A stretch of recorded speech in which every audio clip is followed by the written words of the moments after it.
Khairatabad MLA Danam Nagender సంచలన వ్యాఖ్యలు చేశారు. తాను కాంగ్రెస్ పార్టీలోనే ఉన్నానని, కాంగ్రెస్ ఎమ్మెల్యేనే అంటూ కుండ బద్దలు కొట్టారు. గ్రేటర్ హైదరాబాద్ ఎన్నికల్లో కాంగ్రెస్ పార్టీని గెలిపించుకోబోతున్నామని చెప్పుకొచ్చారు. ఎంఐఎంతో కలిసి 300 డివిజన్లలో సీట్లు గెలుస్తామని జోస్యం చెప్పారు.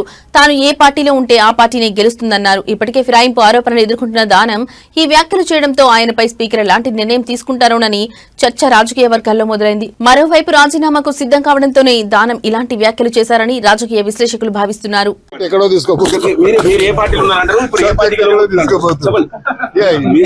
ఏ పార్టీలో అదే గెలుస్తుంది కదా, అది మన స్పెషాలిటీ కదా.